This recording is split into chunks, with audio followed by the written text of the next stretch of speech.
What type of results should you expect when you are doing a conversion optimization project?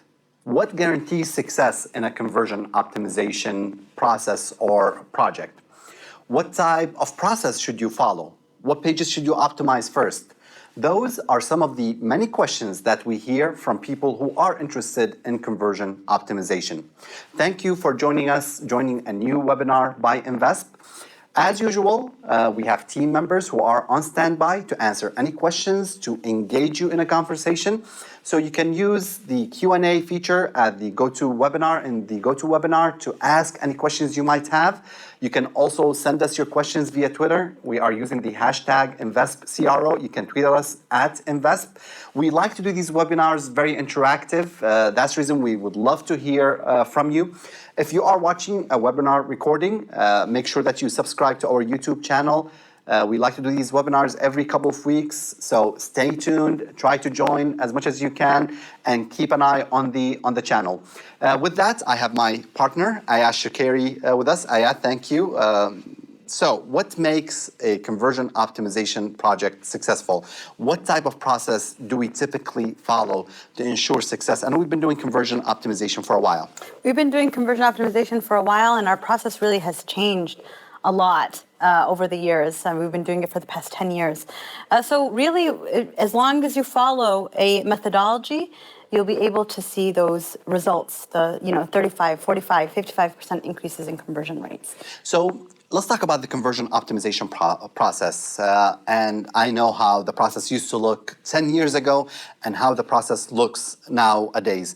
Why don't you walk us through just the main things that people can learn from and implement on their own projects, whether they are implementing those projects on their own, or if they are marketers and agencies trying to implement them for their clients. What does a successful conversion optimization project or process look like? So initially what we do with our partners is we start with a discovery phase. That phase entails a complete competitive landscape to understand the competitors, what they're doing. Competitive analysis. Competitive analysis. And then we also look at their actual target market. We do an analysis of the target market as well, and we take that information.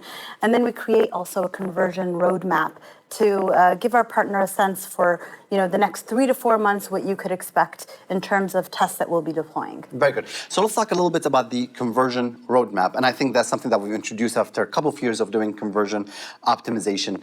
Tell us a little bit more about the conversion roadmap. Let's quickly cover it, talk about it, and then we'll jump right away. I think we have a very interesting, instead of taking several case studies from several partners, we're taking one partner and we're following that partner over a 6 to 7 months period to see what kind of results and impact they had on their bottom line. So let's talk about the conversion roadmap.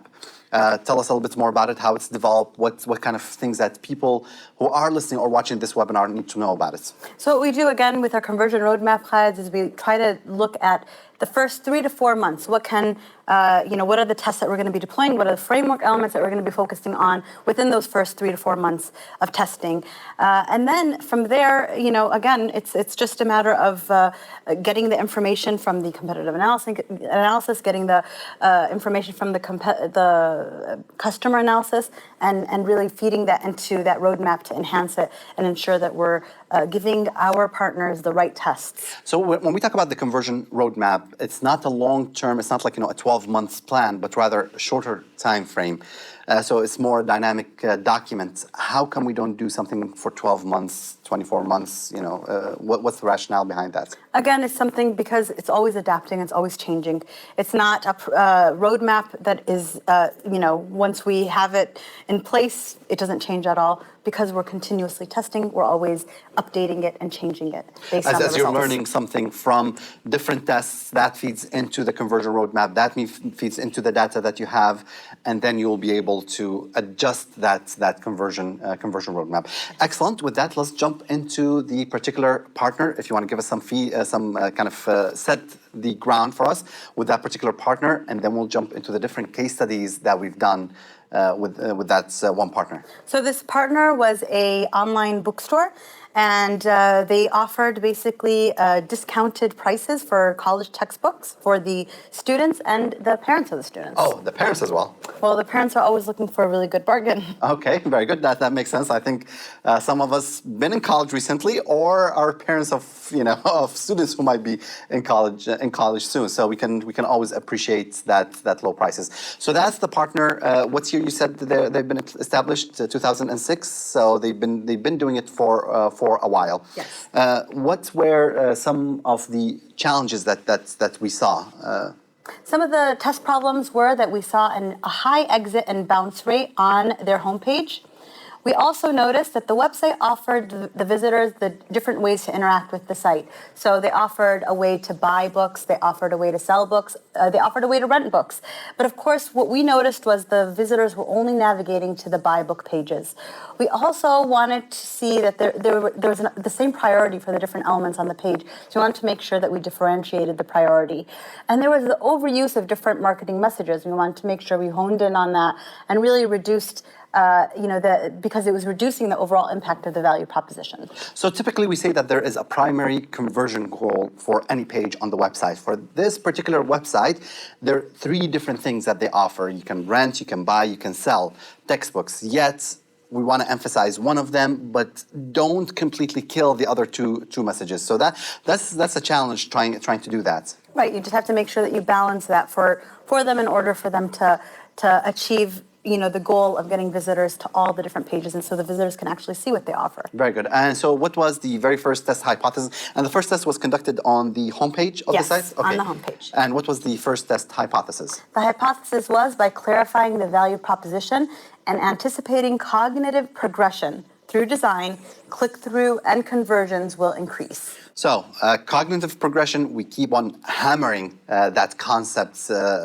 It's a very important concept, one of those critical concepts that impact conversion rates. And if somebody understands it, it will have a direct impact on their bottom line. What is cognitive progression? It's all about really anticipating what the actions your visitors are going to take. And really the way that you can anticipate what actions my visitors are going to take is based on knowing the product and service that I'm offering in terms of its value, in terms of just different aspects of that actual product and service. So you just want to make sure that you anticipate based on that. Very good. Excellent. So with that, let's take a look at the different designs, and those designs are going to show up on the screen. If you want to walk us through the different designs that we are looking at? So the first design that we're looking at is the control. The search box is the main clear navigational method on the page. As you can see, it's very centered and very clear on the page. And there's no clear indication besides a search box for what the visitor can do next. Yeah, I think you can clearly see that, okay, we want you to search, but also there's a lot of messages that they have above the search box. It's like, it's almost like the marketing department or the owners just sat there and just threw a whole lot of messages without really thinking through them. So it can get a little confusing to the visitors. So right, so it's sometimes a matter of even cleaning it up and organizing it in a different way so that you can have those same messages, but again, it's just making them look more presentable to the So that's visitor. the control of the main homepage, and let's go through the very first design, the first variation that was introduced. The variation, what we did was the messaging was more concise. We designed it a little bit differently, and there were clear CTA indicator buttons placed below the search box. So again, a button for the buy, a button for the rent, and a button for the sell. Very good, and it's very clear. The other navigational paths are clarified to the visitor. So not only do we want you to search, and the search is still their primary conversion goal, or for that particular page. However, we have other actions as well that's are really nicely balanced. So that's the first design, and running the two head to head. We saw an 11.2 increase with variation 1. Ah, very good. So let me start recording these. So 11.2% increase in conversion rates. Was this one of the first tests that we've ran with that particular partner? This was one of the first tests that we ran for this. The first or one of the first? One of the first tests that we ran for them. One of the first tests, but an 11.2% increase in conversion rates. Really nice increase in conversion rates. What are some of the marketing insights, actionable marketing insights that we've learned from running this test? So what we learned from this test was that we want to apply similar value proposition throughout the site. Again, similar messaging, making sure that message was continued from page to page. We also noticed that by the use of clear indicators, we were able to see an increase in flow and conversion. So we wanted to use clear indicators for the next steps through copy or design to clarify the site process overall. And again, to anticipate that cognitive progression, anticipate what are the actions that those visitors are going to be taking. Lastly, we want to maintain continuity. This is a key trust factor. We want to make sure that it was positively going to impact the visitor's experience from page to page. If they saw that message over and over again, it was going to impact them positively throughout. And my comments over here maybe generally about the actionable marketing insights. If you are a marketer, if you are a successful business professional, and you are doing conversion optimization, what you want to pay close attention to is the marketing insights that you can conclude from running a test, because then you take the 11% that you benefited from in this particular test and you magnify the impact of that by applying the same lessons across channels, across verticals. And that's, I think, is the power and the beauty of conversion optimization. Absolutely. And conversion optimization is something that you have to learn from. It's a learning process over and over again. And I think our partners benefit from the process, actually from the learning more than anything else. You know, of course, they see the increases, it's extra benefit, but the learning is great as well. Definitely. And I would take this point to thank some of our partners who made these webinars possible. Special thanks goes to the Special Olympics, 3M, and Discovery. They help us make these webinars possible. They allow us to share some of the case studies that we do with on their websites. And our goal is to build that conversion optimization community around the website. Those who are really of marketers who are intrigued by conversion optimization, want to study the psyche of the visitor and how do we actually persuade that visitor to convert. So special thanks goes to those partners. So really nice, 11.2%. Now we jump right away to a pop quiz after this. So instead of the first one we didn't give our webinar attendees the chance to choose, but with this one we are jumping into a pop quiz. So what we're doing in this pop quiz, actually, we took those marketing insights and we applied them to one of the pages on the website. This is the buy page of the website. So the same lessons, we've learned something, and now we apply it in a different area. And since we have a pop quiz, let's give our audience a chance to vote. So you have two options, A or B. If for the webinar attendees, you have a pop-up right now, a polling that just opened using GoToWebinar, so you can go ahead and vote. If you are watching this webinar on YouTube, make sure that you subscribe to the YouTube channel. We like to bring these webinars every couple of weeks, and the goal is, again, to build that community that loves conversion optimization, that want to learn about conversion optimization, a community that shares back and forth. Make sure that you subscribe to the channel, and we'll give people a chance to vote over here before we close the poll. Let me look at the two different designs. It's a little difficult to judge, but 70% of our webinar attendees chose version B, and the winner is? The winner with a 9% increase actually is version A. Ah, wow, okay. So I'll keep track of this. So a 9% increase of conversion, and 70% of our webinar attendees unfortunately did not get this right, but 9% applying the same messaging. You took a lesson, you learned a lesson, you applied that lesson to a second page, and you see a 9% increase in conversion rates. And now when we talk about an increase in conversion rates, we're talking about the overall conversion rate for the website. We're not talking about a micro conversion, but rather a macro conversion, the big yes. And that's incredible, actually. So really nicely. With that, we have another, I think, case study that we want to take a look at. Right, so here what we looked at with same website, of course, because this is what we're doing. We're following the same website. We looked at their product detail page. And on this page, we saw that there was a low product page effectiveness rate and a high average time spent on the page. So low product page effectiveness rate means the number of visitors that are actually clicking the add to cart button was very low. And however, they were spending a lot of time on the page, so we felt that there was a little bit of confusion for the visitor of what to do next. There's also too many competing product options that were presented to the visitor.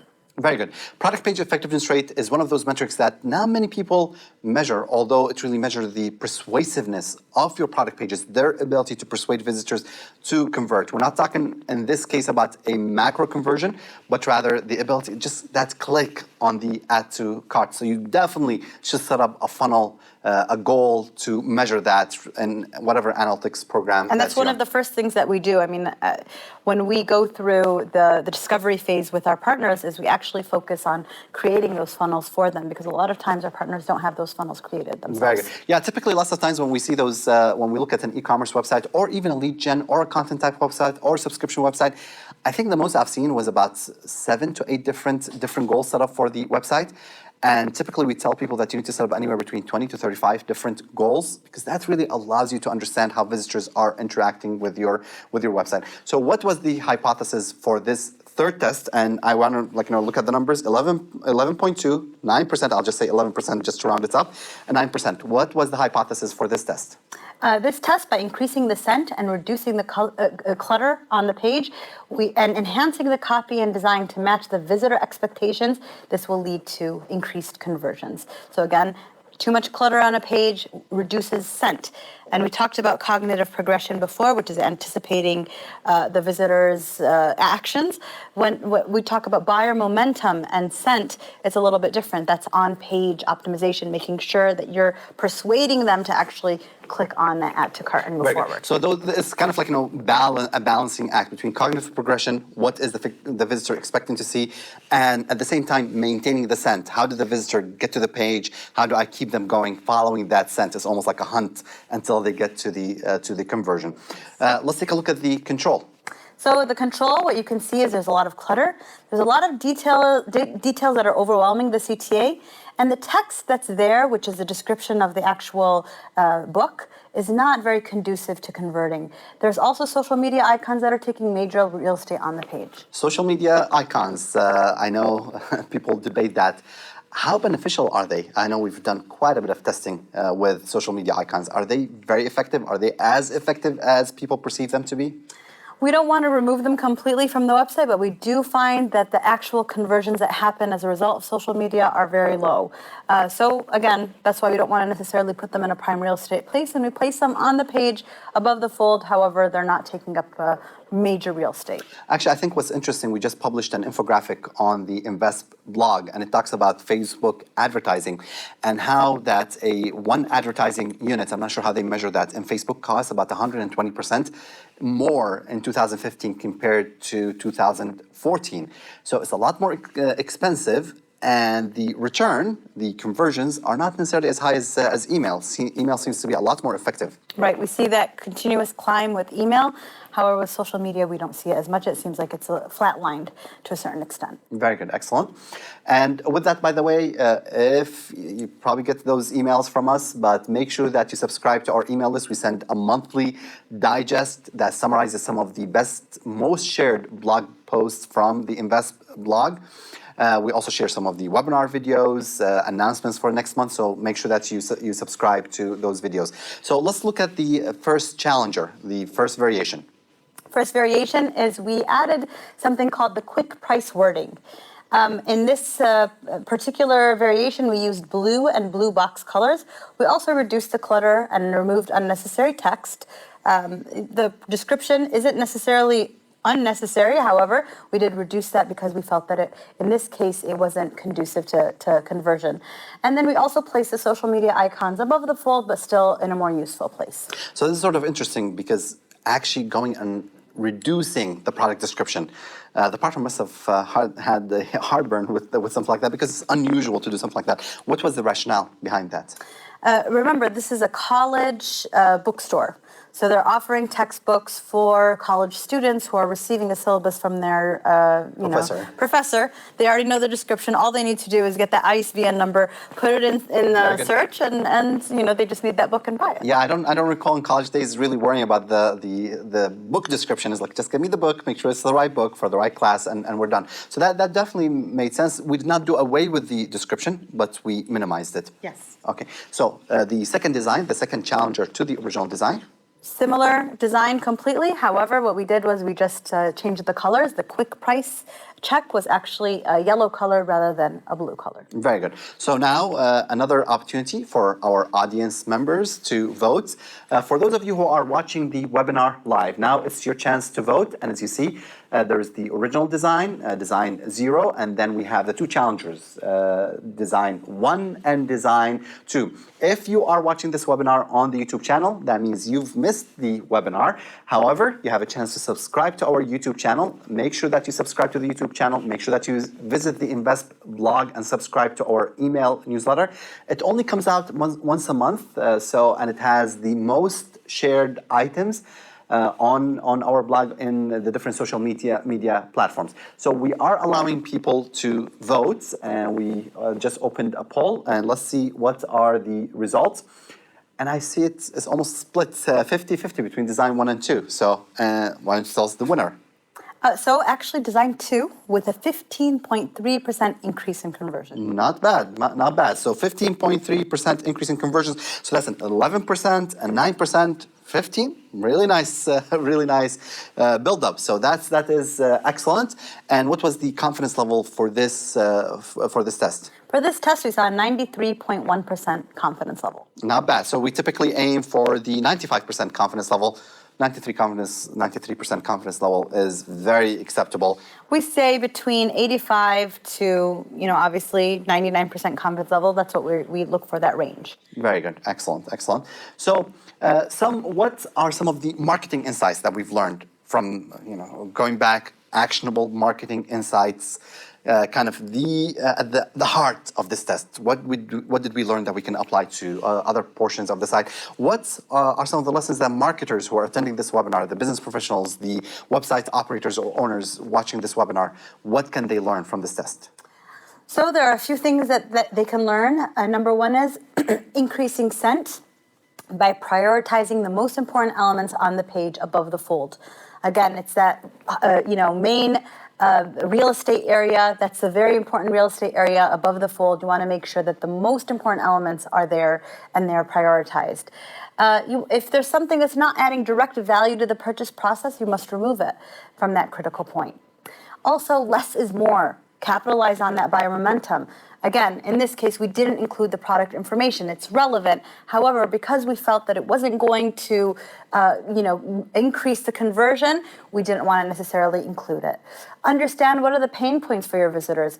Your pain points in this case are the price. They're concerned about the price. Adding quick price check was really helpful to that visitor. And then color, that is always helpful for emphasis and highlighting the important elements on a page. Very good, excellent. So let's jump into the control, and I think we're running out of time, so we still have how many more case studies? A couple more, yeah. A couple more, so we want to rush, but let's look at the control, let's take a look at the winner. What are some of the issues that we what's some of the issues that we saw over there that we addressed with the control? So like we had mentioned, the area above the fold was clutter. The price wasn't communicating the value that this particular visitor this particular partner was offering their visitors. And some of the icons were unnecessary, as we mentioned, so we wanted to make sure that was all addressed. Very good. And the winner managed to address all these problems with the quick price check language. It really helped them, and also just removing some of the elements and changing the layout, cleaning it up, really helped increase in getting that 15% increase in conversion. Very good. So 11%, 9%, 15%, really nicely. Should we expect 20%? Let's look at the fourth case study in this webinar and give us the details. So for this particular case study, the product filtration options weren't used effectively.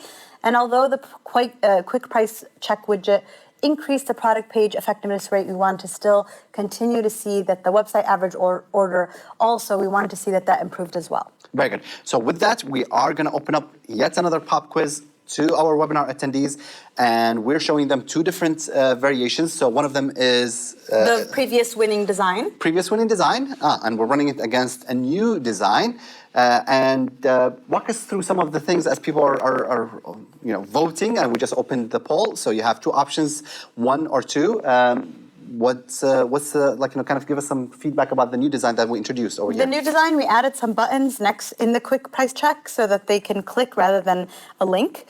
We also changed the filtration. We made the default price because that was, again, a pain point of the visitors. We wanted to make sure we addressed that. And this is sort of interesting because widgets impact conversion. In this case, the filtration widget.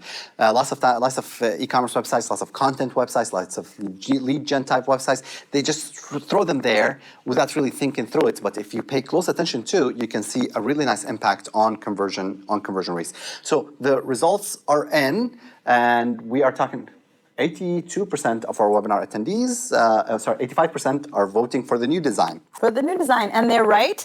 that actually showed us a 5% increase in website conversion. But we're going down a little down. We're expecting to maintain like the upwards going up. Still, not bad, 5%. And that's sometimes what I tell some of the companies that are interested in conversion optimization. Don't expect a 10 or 20% increase in conversion rates. If you're able to hit 4%, 4.5% month to month, in a year you're seeing about 60 to 65% increase in conversion rates because it's cumulative. So one builds on top of the next. So 5% is not bad. What are some of the marketing insights that we've learned from this test? From this test, we saw that you want to make sure that you create obvious calls to action. If click-through is low, visitors aren't understanding where and how to take the next action. Also, like we had mentioned, any type of widget, you want to make sure it's defaulted to the most relevant and used feature to your site visitor. So we always encourage actually our partners to test with their widgets and make sure that they're defaulted to what's most relevant. Very good. So 4 tests until now, 11%, 9%, 15%, 5%. Jump into the last case study for the webinar. Same partner. Over what time period, by the way, before we start showing the last case study? Was this done over 4, 5, 6 months? Right. So this is within that kind of conversion roadmap period. Anywhere between 4 to 6 months. 4 to 6 months. 4 to 6 months. We're looking at 5 different tests, and we're going to show yet another pop quiz. And designs A and B are showing. A is the last winning design with the buttons and the filtration. Okay, and B, it's a little radical change for B. Right. So what we did was we actually added some language that was persuasive and, kind of the value proposition that this particular partner had. However, it's a little different. Yes. Typically, people are used to the add to cart buttons on the right side, and we have them sort of in the middle, a little different. So let people vote. Again, if you are watching this webinar on the YouTube channel, that means you've missed the actual live broadcast of the webinar. Make sure that you subscribe to our YouTube channel. If you are one of the webinar attendees, please go ahead and vote. A polling has just opened, and let's see the results. And I think I can see 90% are saying it's the old design, 90%, and the winner is. The winner actually is the new design with an 18.67% increase in website conversion. Okay, so that is our highest to date. Pretty incredible, actually, 18%. So 11%, 9%, 15.3%, 5%. I almost voted actually, against the last one. So an 18% increase in conversion rates really did it very, very well. So an overall almost close to 50% increase in conversion rates for that partner within a 4 to 5 months period. What were some of the marketing insights that we've learned from this test? So from this test, we saw that adding trust and confidence elements in close proximity to the call to action help eases visitor anxieties.